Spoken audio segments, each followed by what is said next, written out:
A lavish anniversary party becomes a public trial.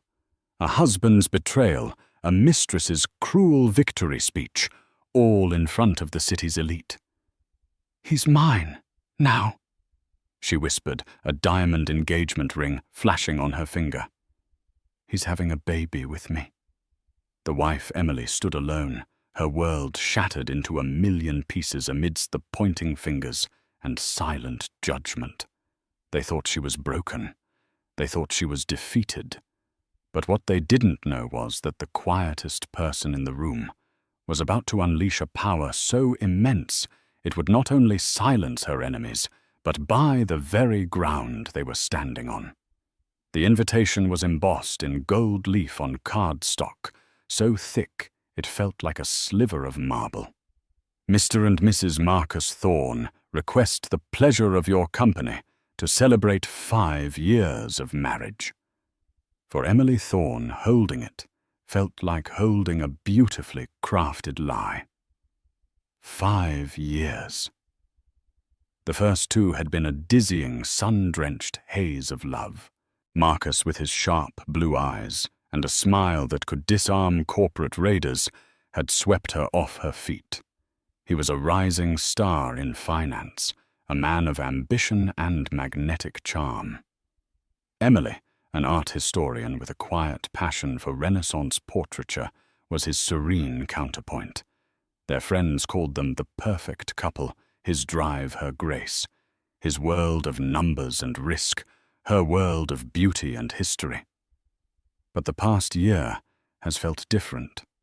The gold had started to flake, revealing something cold and grey beneath. It began with small things. The late nights at the office that smelled not of stale coffee, but of a cloying, unfamiliar perfume, something floral and aggressive, like Chanel No. 5's louder, brasher cousin. Then came the hushed phone calls he'd take on the balcony, the guarded screen of his phone, the emotional distance that felt like a chasm opening between their king-sized bed. Emily was not naive, but she was a believer in commitment. She'd tried. She suggested counseling. He said they were too busy. She planned romantic weekends away. He had a last-minute merger to attend to. She saw the signs, the tiny red flags, that when stitched together formed a banner of betrayal. Yet she clung to the hope that this was a storm, not a change in the climate of their marriage. The anniversary party was Marcus's idea. "We need to show everyone we're stronger than ever." "Ellie," he'd said, his voice a little too bright, his hand on her back a little too performative.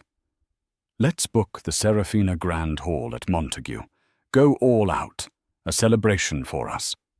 Emily knew what it really was, a public relations campaign.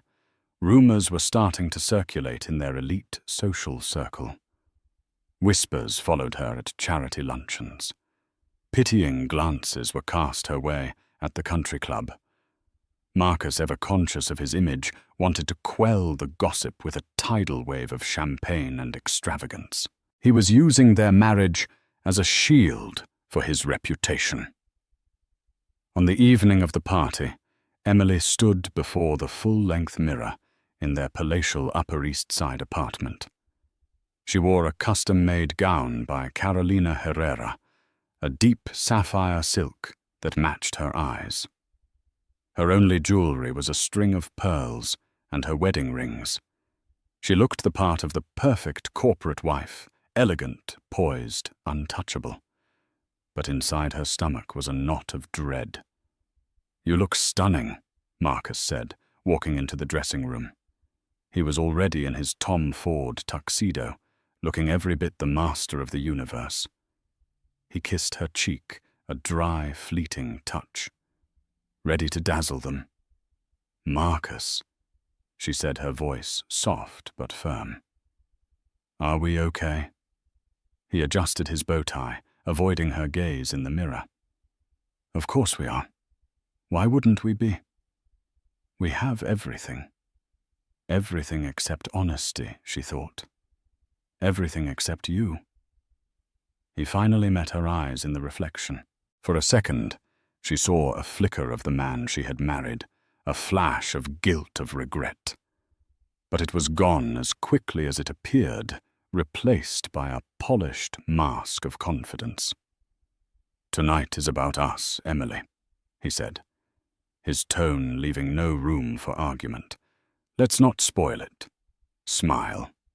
We have a performance to give." He called it a performance. The word hung in the air between them, brutal and honest. As they descended in the private elevator to the waiting town car, Emily felt a profound chill. She was walking onto a stage, the lead actress in a play, whose tragic ending she could sense but hadn't yet read. The Serafina Grand Hall was waiting, and with it the final devastating act of her marriage. The Serafina Grand Hall was a masterpiece of old-world opulence. Crystal chandeliers, each the size of a small car, dripped light onto a sea of exquisitely dressed guests. The air hummed with polite chatter, the clinking of baccarat crystal, and the gentle strains of a string quartet playing Vivaldi. Waiters in crisp white jackets weaved through the crowd with trays of champagne and canapes.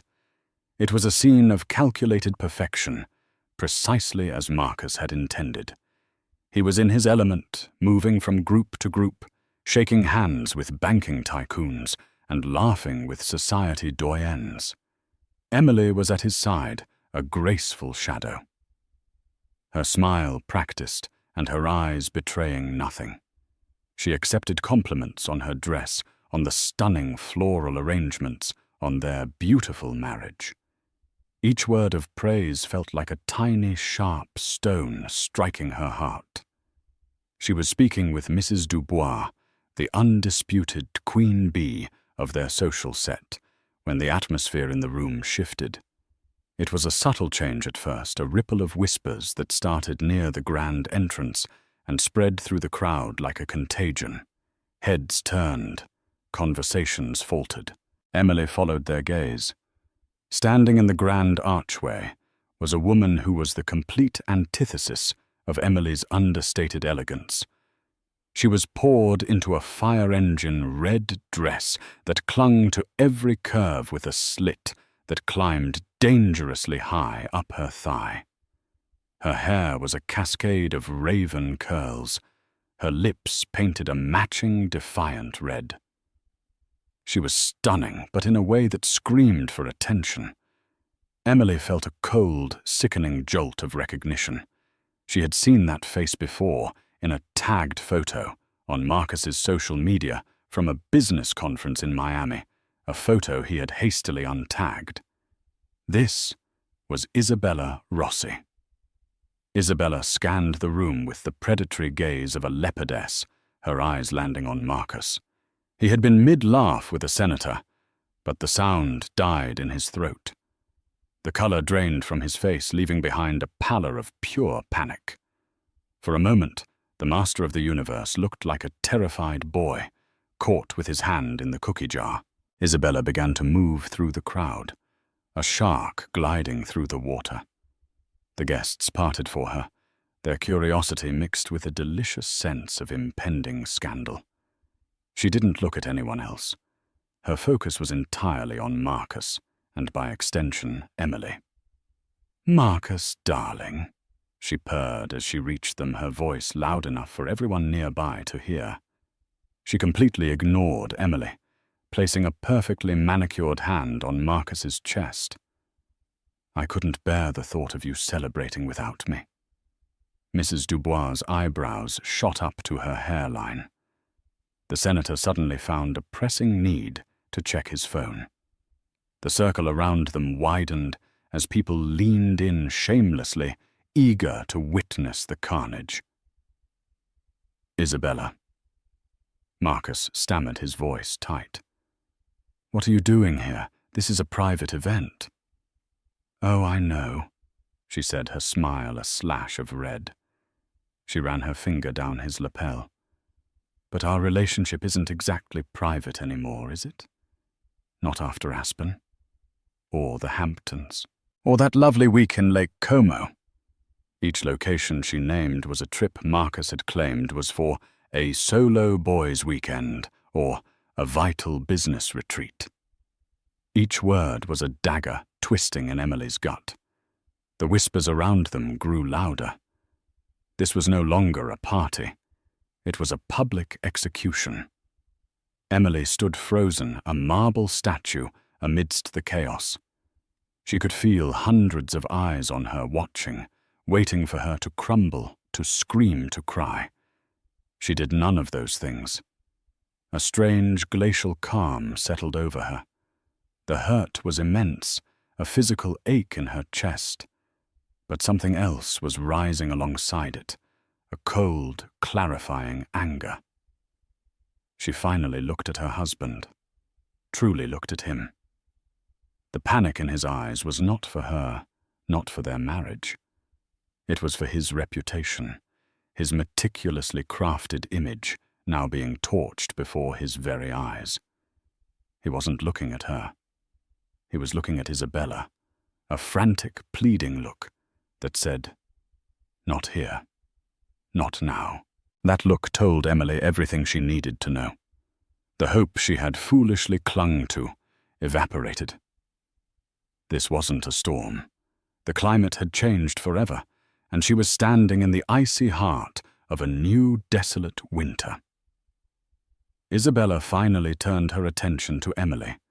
Her eyes, dark and triumphant, raked over Emily's sapphire gown with contempt.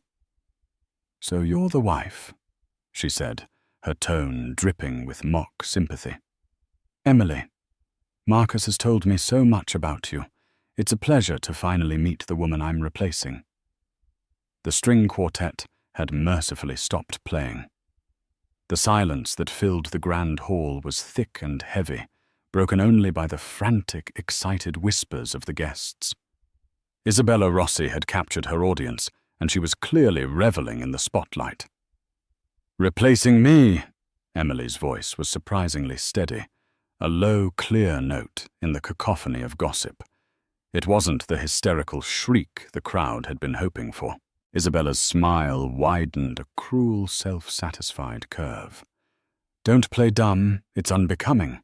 This whole charade," she waved a dismissive hand, indicating the opulent room. "The guests, the very party itself, is over. Marcus and I are in love." Marcus, finally finding some semblance of his voice, tried to intervene. "Isabella, this is not the time or the place." He reached for her arm, but she snatched it away. "Don't you dare!" she hissed at him, her voice a venomous whisper that still carried in the charged air. "Don't you dare try to manage me. Not anymore. I'm done being your dirty little secret. I'm done waiting in hotels while you play the dutiful husband." She turned back to Emily, her eyes glittering with a victor's malice. This was her moment, the culmination of months, maybe years of scheming. She wasn't just here to claim Marcus. She was here to obliterate Emily. "He doesn't love you, you know," Isabella continued, stepping closer, invading Emily's personal space. "He might respect you. He might be fond of you like one is fond of a comfortable old armchair. But he doesn't desire you. He hasn't for years. He comes to me for passion, for life, for a woman who understands what a man like him needs." Emily remained silent, her posture impeccable. She held Isabella's gaze, refusing to give her the satisfaction of looking away. Inside her heart was hammering against her ribs, each beat a painful reminder of the 5 years she had dedicated to a man who was now standing by, paralyzed, as she was, systematically dismantled in public. "You're probably wondering why now," Isabella said, her voice dropping to a conspiratorial yet theatrical tone. "Why I chose tonight, your special night, to make my entrance." She paused for dramatic effect, letting the anticipation build. Then she slowly, deliberately lifted her left hand. On her ring finger was a massive canary diamond, so large and garish it looked like it belonged in a museum exhibit on volcanic rock. It was a stark, screaming contrast to Emily's elegant, understated platinum wedding set. "Marcus asked me to marry him last week in Paris," Isabella announced. A collective gasp went through the room. "He's just been waiting for the right moment to tell you." Marcus looked ashen. "Bella, that's not—" "We didn't—" "Oh, shut up, Marcus," Isabella snapped, not even glancing at him. "Don't be a coward now." She looked back at Emily, her expression a toxic mix of pity and triumph. And then she delivered the final, devastating blow. "There's more," she said, placing a protective hand over her flat stomach, a gesture universally understood. "The real reason we can't hide anymore, the reason you have to step aside. I'm pregnant. We're having a baby." If the engagement ring had caused a gasp, this news detonated a shockwave through the hall. It was the ultimate irrefutable checkmate. An affair was a scandal. A divorce was a tragedy. But a baby was a new beginning, a new dynasty. And it made Emily in that instant a relic of the past. Isabella leaned in her voice now, a sibilant whisper meant only for Emily, but her triumphant expression was for everyone to see. "He's mine, Emily. The man, the future, the family. It's all mine now. You've lost.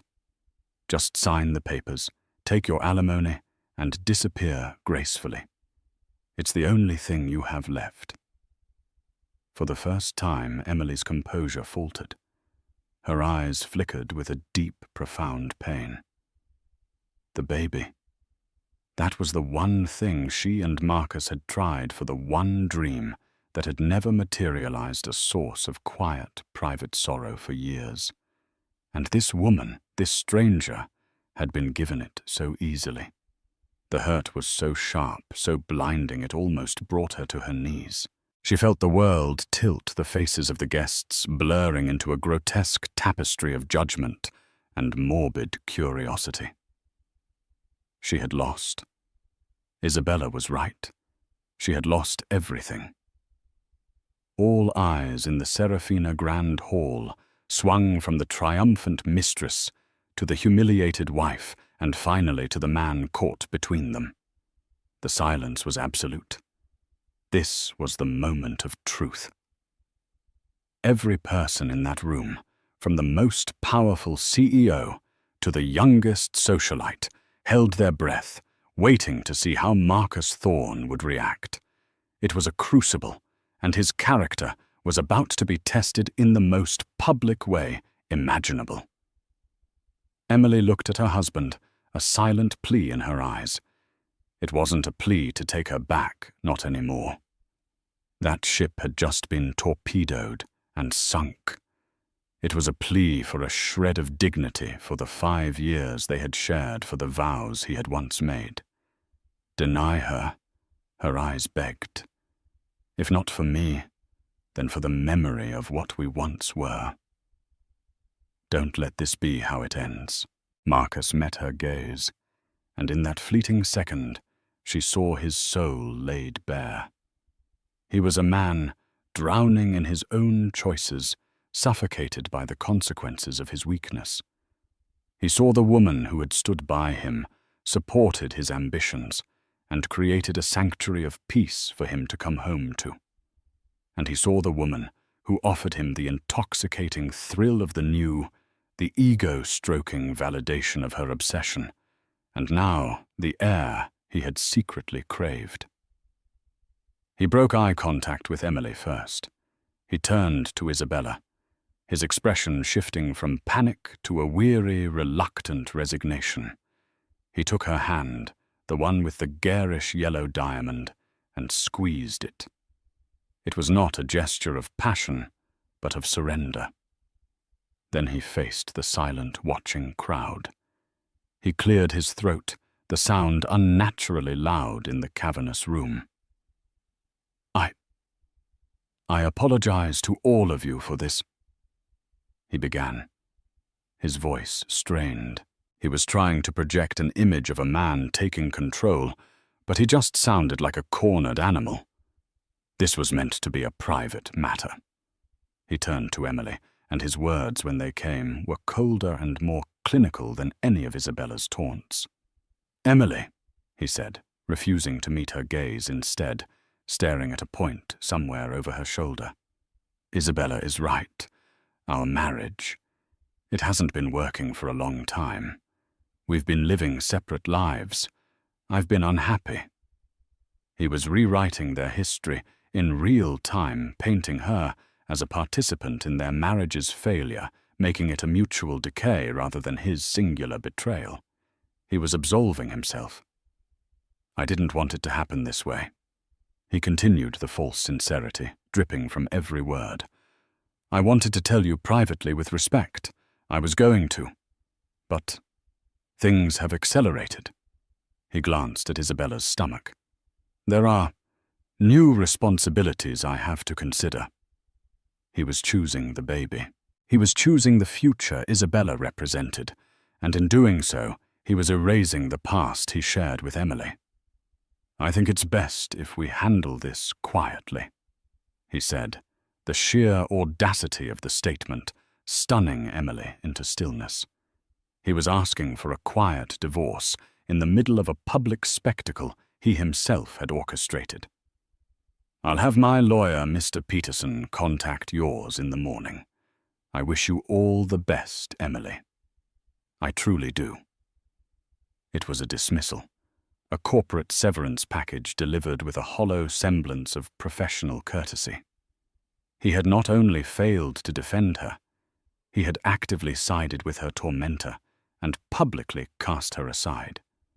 He had validated every cruel word Isabella had uttered. The crowd erupted in a flurry of hushed, scandalized chatter. Mrs. Dubois looked at Emily with an expression of pure, unadulterated pity, a look that was more insulting than any scorn. Emily felt utterly, completely alone. She was a ghost at her own party, a footnote in the story of Marcus Thorne and his new family. Isabella slid her arm possessively through Marcus's, resting her head on his shoulder. She looked at Emily over his tuxedo, her eyes gleaming with absolute, unquestionable victory. She had won. She had taken everything. Emily finally let out a breath she didn't realize she had been holding. The pain was still there, a white-hot core in her chest, but the cold, clarifying anger from before was beginning to crystallize into something harder, something sharper. It was the calm of a person who has finally hit rock bottom and realizes there is nowhere to go but up. She gave a single, almost imperceptible nod. She would not cry. She would not scream. She would not give them the satisfaction. She had lost her husband, her marriage, and her dignity in the space of 10 minutes.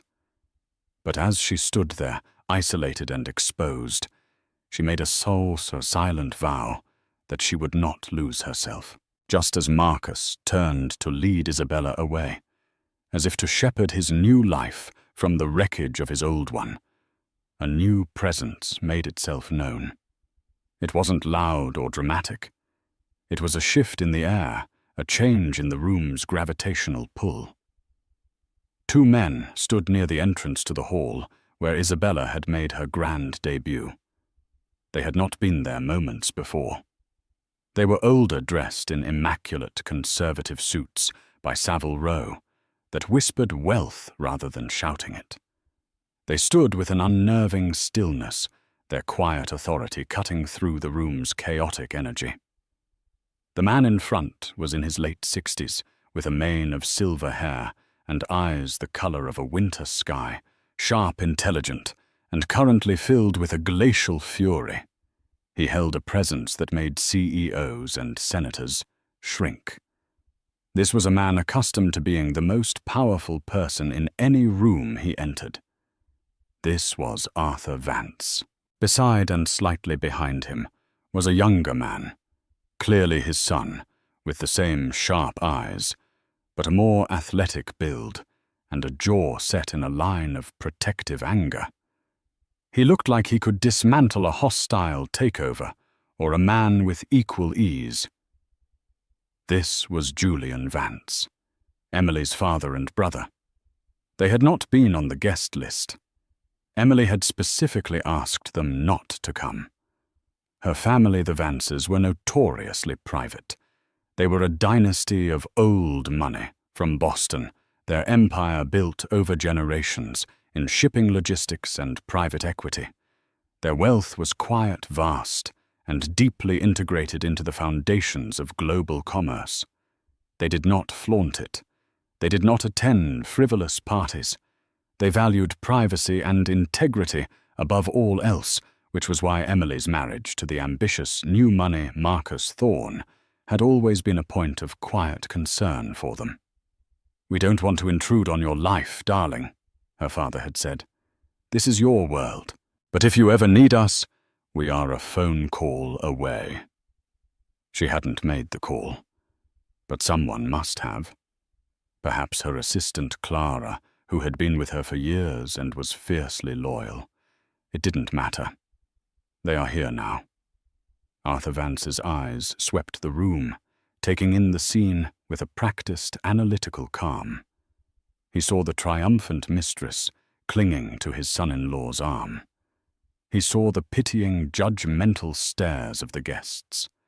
And he saw his daughter standing alone, poised and unbroken, but with a universe of pain in her eyes.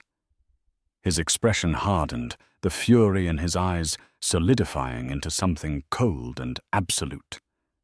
They began to walk forward. Like Isabella, they parted the crowd, but for an entirely different reason. People didn't move out of their way to get a better look at a scandal. They moved out of an instinctual, almost primal sense of deference. Whispers rippled through the room again, but these were different. "Is that Arthur Vance?" a hedge fund manager muttered to his wife. "Arthur Vance. What is he doing here?" "I thought he never left Boston," she whispered back. "Thorne must be more connected than I realized." Marcus and Isabella stopped their triumphant exit, halted. Marcus turned, and his face, already pale, went chalk white. He had met Arthur Vance only once to ask for Emily's hand, a meeting that felt more like a deposition, and once at the wedding. He knew on an intellectual level that his father-in-law was a powerful man, but he had never understood the true scale of that power. He had viewed the Vances as archaic and reclusive, a relic of a bygone era. He had fatally underestimated them. Arthur and Julian didn't stop at Marcus. They walked straight to Emily. Arthur reached out and took his daughter's hand, his grip firm and reassuring. Julian stood at her other side, a silent, formidable guard. They formed a protective wall around her. "Are you all right, Emily?" Arthur asked, his voice low and calm, meant only for her. Emily looked up at her father, and for the first time that night, she felt the ice around her heart begin to crack. A single tear traced a path down her cheek. "No," she whispered, her voice breaking with the single word. "But I will be." Arthur squeezed her hand. "Yes, you will."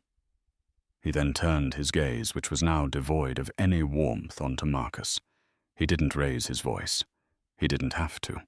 The sheer weight of his disapproval was suffocating. "Marcus," he said, the name sounding like an insult. "You have made my daughter feel unwelcome. At her own anniversary party, in front of her friends, you have brought this person." He gave Isabella a look of such profound disdain that she physically recoiled into her life and humiliated her. "Mr. Vance, sir," Marcus began, his voice cracking. "This is a misunderstanding. It's a private family matter." "There is nothing private about this room," Arthur stated flatly.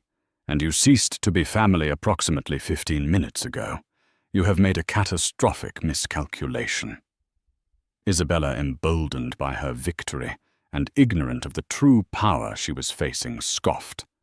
"And who are you, some old man trying to defend his washed-up daughter? Marcus and I are in love. We're having a baby. There's nothing you can do about it." Julian took a step forward, his expression thunderous, but Arthur put a restraining hand on his son's arm. He looked at Isabella as if she were a curious insect.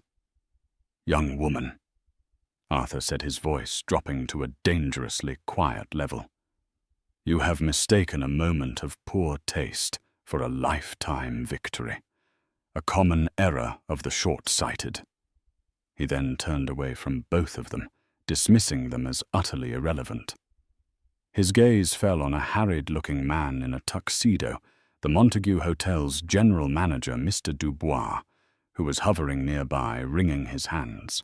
Arthur Vance looked at the manager, his eyes holding the cold, hard glint of a man about to move billions of dollars with a single command. "You," Arthur said, his voice clear and resonant, cutting through the silence of the hall. "You are in charge here," the manager scurried forward. "Yes, Mr. Vance. An honor to have you, sir. Is there a problem?" The true nature of the problem was about to be revealed, and it was far bigger than Mr. Dubois could ever imagine. Mr. Dubois, the general manager, practically bowed. "A problem, Mr. Vance? Anything at all, we can have a security escort." He trailed off, gesturing vaguely towards the source of the disruption, Marcus and Isabella. Arthur Vance held up a hand, a simple gesture that commanded absolute silence. He wasn't looking at Marcus or Isabella anymore. To him, they had ceased to exist. His focus was purely on the venue, the stage upon which his daughter had been so cruelly humiliated. "The problem, Mr. Dubois." Arthur began, his voice calm and deliberate, as if he were discussing a minor alteration to a dinner reservation, "is that this establishment, this beautiful hall, will now forever be associated with a rather unpleasant memory for my daughter." He paused, letting the statement hang in the air. The crowd was utterly captivated. This was a drama far more compelling than any opera. "The Vance family does not tolerate unpleasant memories," Arthur continued. "We erase them, or when that's not possible, we acquire them and change the narrative." A confused murmur went through the room. "Them." What did that mean? Marcus stared, a dawning horror on his face. He was starting to understand the chasm between his world of flashy leveraged finance and the Vance family's world of quiet foundational power. He built things on debt and speculation. They owned the bedrock. Arthur turned his piercing gaze back to the manager. "My family's primary holding company is the Vance Global Group. I assume your hotel, the Montague, is part of the Sovereign Hospitality portfolio." Mr. Dubois's eyes widened in shock. "Why, yes, sir, it is." "I thought so," Arthur said with a nod. "My son Julian here heads our acquisitions division. He's had his eye on Sovereign for some time. They've been undervalued since their last quarterly report." "Julian, what was the figure we discussed?" Julian, who had been silent until now, spoke with the clipped precision of a surgeon. "Their market cap at closing bell on Friday was approximately $6.8 billion, Father. We currently hold a non-disclosed 7% stake. An aggressive offer at a 25% premium would be $8.5 billion. It's an all-cash offer they would be legally obligated to present to their board. Given their current debt load, they would be fools to refuse." A wave of genuine, audible gasps swept the hall. People weren't just whispering anymore. Phones were being discreetly pulled out. Financial journalists in the crowd were frantically typing messages to their editors. This wasn't just social gossip anymore. This was a market-moving event. Isabella looked utterly baffled. "What are you talking about, buying a hotel? You can't just do that." "My dear," Julian said, turning to her with a look of pity. "We're not buying the hotel. We're buying the company that owns the hotel, and the 37 other luxury properties in its international portfolio. This building is a rounding error." Arthur Vance looked back at the stunned Mr. Dubois. "My personal assistant, Mr. Caldwell, has been on the phone for the last half hour with the chairman of Sovereign's board. They've just been made aware of our impending hostile takeover bid, which will be tendered at the market open tomorrow morning. However, to avoid any unpleasantness, we are making a direct offer tonight for this specific property. A prepayment, if you will." He reached into his suit jacket and pulled out not a checkbook, but a simple, elegant leather folio. He opened it and produced a single sheet of paper. "This is a letter of intent backed by a direct wire transfer confirmation from our bank in Zurich. We are purchasing the Montague Hotel, New York, the land, the building, the brand, everything, effective immediately." Mr. Dubois's phone buzzed in his pocket. He pulled it out, his hand trembling. He looked at the screen, his face turning the color of bleached parchment.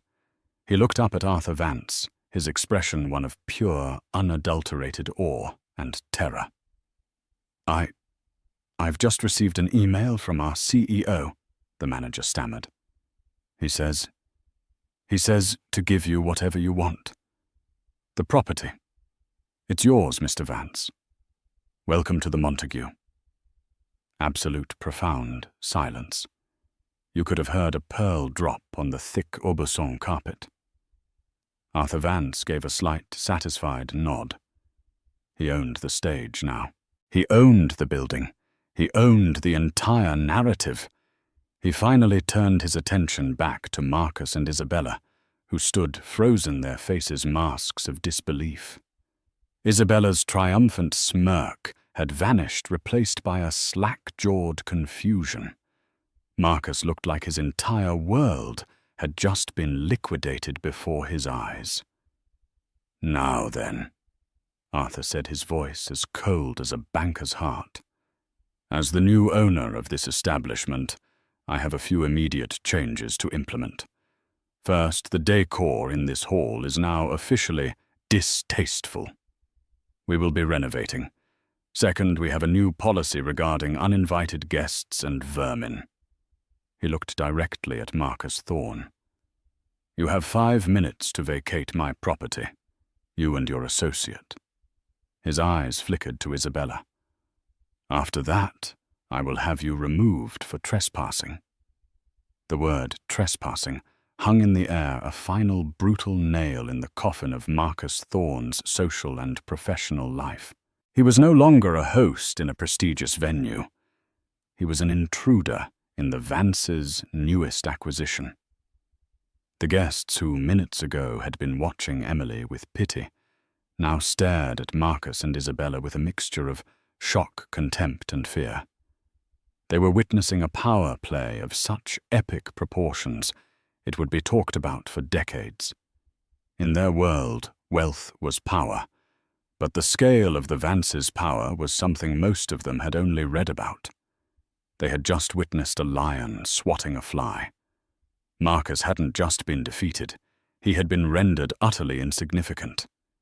Isabella was the first to break her ignorance, finally pierced by the terrifying reality of the situation. "This is insane!" she shrieked, her voice high and shrill. "Marcus, do something! You're Marcus Thorne!" Marcus didn't seem to hear her. He was staring at Emily, at the woman he had so casually discarded. He was finally seeing her not as his quiet, unassuming wife, but as the daughter of Arthur Vance, the heiress to an empire he couldn't even comprehend.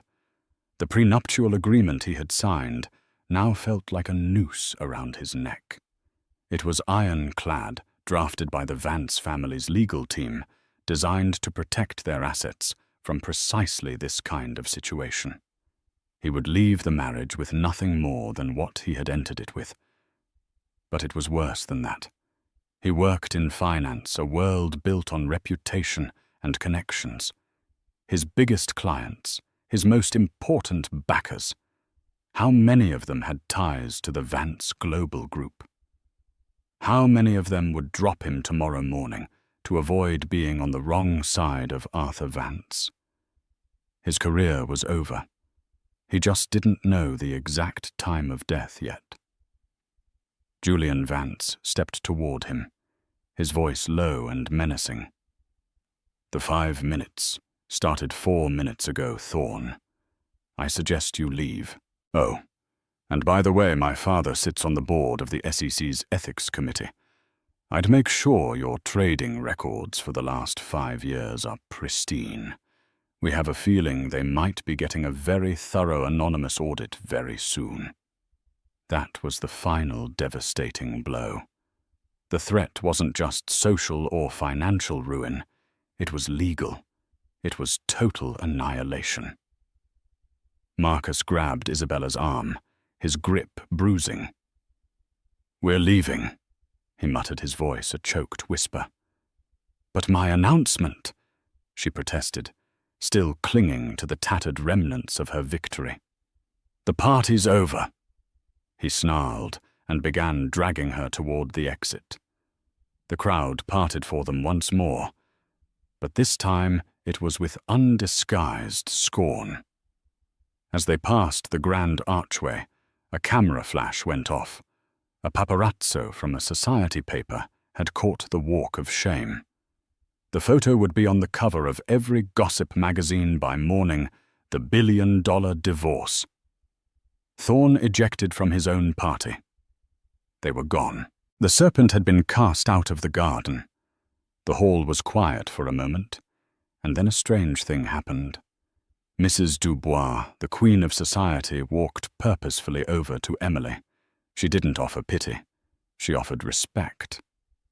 "Emily, my dear," she said, her voice filled with a newfound admiration. "I'm so dreadfully sorry you had to endure that. Your family is remarkable." She then looked at Arthur. "Arthur, it's been too long." It was a signal to everyone else. The social order had been re-established. Emily wasn't the victim anymore. She was the untouchable daughter of the most powerful family in the room. One by one, guests approached, offering apologies, support, and invitations. They were gravitating to power, as they always did. Emily felt nothing but a weary numbness. She had no interest in their fickle loyalties. She looked at her father and brother, her true family, her unwavering support. "Can we go home?" she asked softly. "Of course, darling," Arthur said, wrapping a protective arm around her. "Let's go home," as they walked out of the Serafina Grand Hall. Her hall, now Emily, didn't look back. She walked past the champagne fountains and the extravagant ice sculptures, past the wreckage of her old life, and out into the cool, clean night air of New York City. She felt a profound sense of release. The pain of Marcus's betrayal was still there, a deep, tender bruise on her soul. It would take time to heal. But for the first time in years, she felt free. She was no longer Mrs. Marcus Thorne, the perfect, quiet wife. She was Emily Vance. She was a part of something full and strong and enduring. She had walked into that party with a wife in a gilded car. She was walking out a queen who had just inherited a new corner of her kingdom. The future was uncertain, but it was hers to write. And she knew with a certainty that settled deep in her bones that it would be a masterpiece. The ride from the Montague Hotel to the Vance family's private penthouse overlooking Central Park was conducted in a profound, almost sacred silence. The custom Maybach moved through the city streets like a phantom, its sound-proofed interior insulating its occupants from the cacophony of New York life. Emily sat between her father and brother, the sapphire silk of her gown, a slash of deep color in the dimly lit cabin. The adrenaline that had sustained her through the public ordeal was beginning to ebb, leaving behind a deep, bone-weary exhaustion and a creeping, hollow ache. She stared out at the blurred city lights, seeing not the vibrant metropolis, but the ghost of Isabella's triumphant smile, hearing the echo of Marcus's clinical dismissal. The baby. The word pounded in her mind with a dull, rhythmic cruelty. It was the one piece of the betrayal that felt personal, a targeted strike at her deepest, most private vulnerability. When they arrived, their penthouse was a sanctuary of quiet luxury, unlike the opulent, almost theatrical grandeur of the Serafina Hall. The Vance home was a testament to understated power, museum-quality art. A Rothko here, a de Kooning there hung on walls of Venetian plaster. The furniture was modern and minimalist, chosen for form and comfort over ostentation. It was a space designed for thinking, for strategy, for living, not for performing. Arthur led her to a deep, comfortable sofa facing a floor-to-ceiling window that offered a god's-eye view of the park. "Sit, Emily," he said gently. "Julian, get your sister a brandy." "I'd rather have tea," she whispered, her voice hoarse. Her father, the man who commanded a global empire, simply nodded, turned and went to the kitchen himself to put the kettle on. The simple domestic act was more comforting than any grand gesture could ever be. Julian returned and handed her a tablet. On the screen was the landing page of the Financial Times. The headline was stark: "Vance Global Initiates Hostile Takeover of Sovereign Hospitality in Dramatic Unprecedented Move." Below it, a sub-headline: "Sources cite public altercation at a private event involving VGG heir Emily Vance and husband Marcus Thorne as the catalyst." It's already everywhere. Julian said, his voice a low rumble of contained fury. The business press is framing it as a power play. The gossip sites. He grimaced. They're calling it the billion-dollar takedown. That photo of Thorne being dragged out is the #1 trending image in North America. Emily stared at the screen, a strange sense of detachment washing over her. It felt like she was reading about characters in a novel, not living through the implosion of her own life. "You did all that, just for me." "No," Julian said, sitting opposite her. "We did it for the family." Emily Thorne didn't just disrespect his wife tonight. He humiliated Vance. He did it publicly, thinking we were too distant or too reclusive to matter. He treated our name as a prop in his tawdry little drama. That is an existential threat we do not tolerate. Arthur returned with a tray, bearing a porcelain teapot and a single cup. He poured the steaming amber liquid and handed it to her, his movements precise and calm.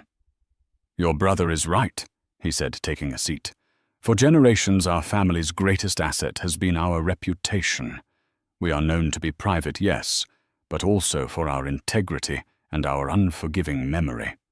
When someone attacks one of us, they are testing the strength of our entire foundation. If we allow one crack to appear, the entire structure is compromised. Tonight was not about revenge, Emily. It was about reinforcement." Emily wrapped her cold hands around the warm cup. "What will happen to him?"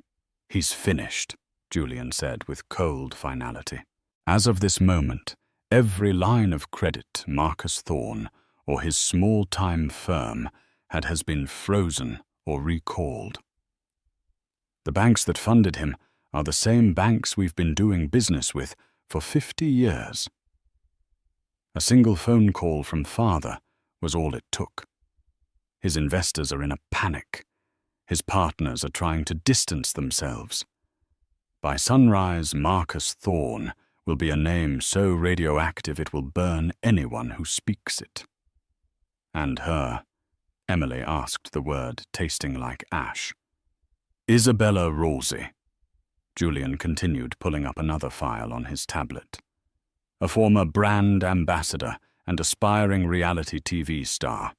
She has a history of attaching herself to wealthy married men. The Canary Diamond, by the way, was leased. The lease expires next Tuesday. I doubt she'll be able to make the payment. She thought she was securing a future.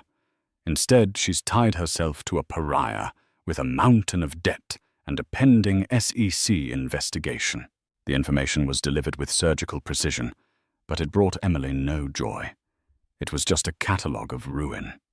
She had loved Marcus, once truly loved him. Seeing the architecture of his life being systematically dismantled, even after his monstrous betrayal, filled her with a profound and complicated sadness. "Father," she said, looking at him, her eyes pleading for understanding. "The baby. She said she's pregnant." Arthur's expression softened. He reached across and placed his hand over hers. "And if she is, the child will be a Vance grandchild, and it will be provided for. We are not barbarians, Emily. The child is innocent. But its parents have made their choices. Their consequences are their own." In that moment, Emily understood. Her family's power wasn't just in their ability to destroy, but in their unwavering code of conduct. They were ruthless with their enemies, but they protected their own, even the ones who hadn't been born yet. She took a sip of tea, the warmth spreading through her chest. The tears she had held back all night finally came not in a hysterical torrent, but in a quiet, steady stream of grief for the love she thought she had, the future she had dreamed of, and the innocence she had lost. Her father and brother didn't speak. They simply sat with her in the citadel of silence, a united front, letting her finally break so they could begin to put her back together. 1 week later, Emily stood not in a law office, but in the cavernous, now empty shell of the Serafina Grand Hall. The opulent chandeliers were shrouded in canvas, the Aubusson carpets had been rolled up, and the gilded furniture was gone. The room was stripped bare, a skeleton awaiting a new identity. The air smelled of dust and potential. It had been a week of relentless, quiet efficiency. The divorce proceedings were underway, handled by the Vance family's most formidable lawyer, a woman known in legal circles as the Velvet Hammer. Marcus, as predicted, had not contested a single point. His surrender was total and immediate. He had signed away his rights, his claims, and his presence in her life with the stroke of a pen. Emily had received a single pathetic text message from him. "I'm sorry. I never understood." She had deleted it without replying. Reports from her legal team painted a bleak picture of his new reality. He and Isabella were holed up in a rented condo in New Jersey, the press camped outside. His firm had collapsed. His partners had sued him.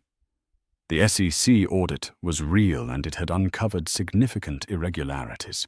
Isabella, far from being the gloating victor, had reportedly been heard screaming at him that he had ruined her life.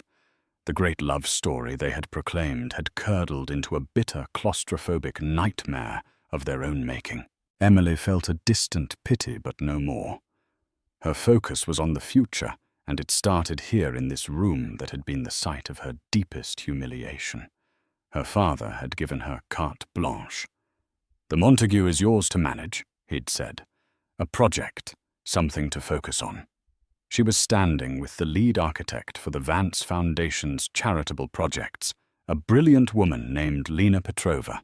"It has good bones," Lena said, her voice echoing in the empty space. "Classic proportions. What do you see for it, Emily?"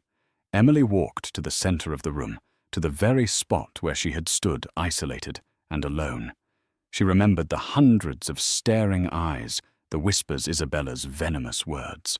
A lesser person might have demolished the place, erased it from the earth. But Emily was a Vance. They didn't erase history. They reshaped it to their will. "I see a place for the public," Emily said, her voice clear and strong. "This part of the city lacks a major cultural centre. The Met is too far uptown for these communities. I want to turn this hall, this entire wing of the hotel, into the Vance Annex for contemporary art."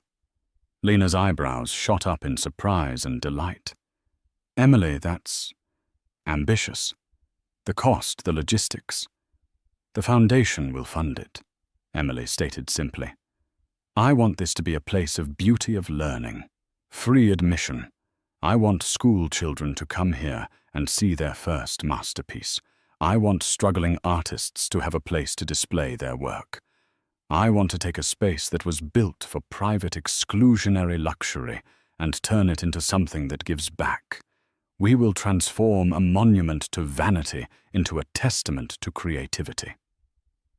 She looked at the grand archway, where Isabella had made her entrance.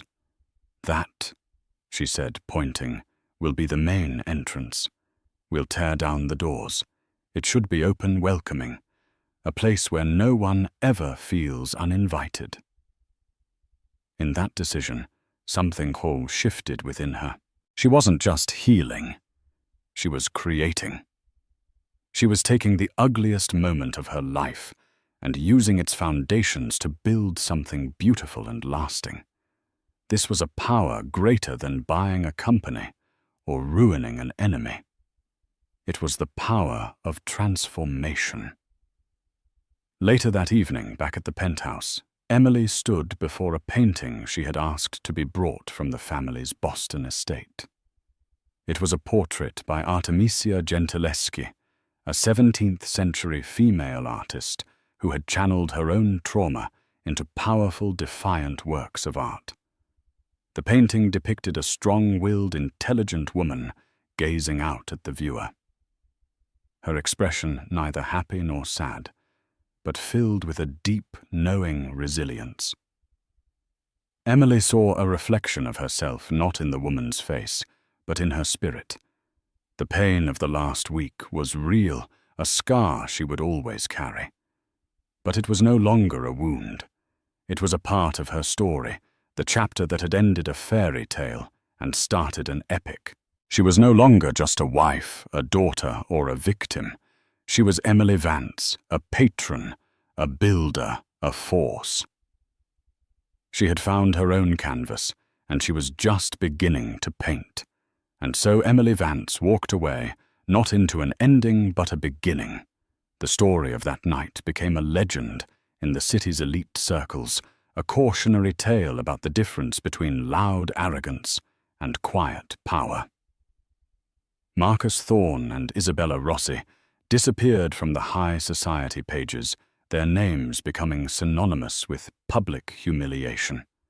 They got the future they wanted, but it was built on a foundation of scandal and social exile. But for Emily, the story was one of reclamation. She rediscovered her passion, not just for art, but for the legacy her family had built. She took an active role in the Vance Foundation, becoming one of the city's most respected philanthropists. She learned that true strength isn't about never falling. It's about how you rise. And on that night, backed by the unwavering love of her family, she rose like a phoenix. What did you think of Emily's family's epic comeback? What would you have done in her shoes? Let us know in the comments below. And if you love stories where the underdog gets their ultimate satisfying revenge, make sure to hit that like button, share this video with someone who needs to see it, and subscribe to our channel. Click the notification bell so you won't miss another story of epic vindication and justice.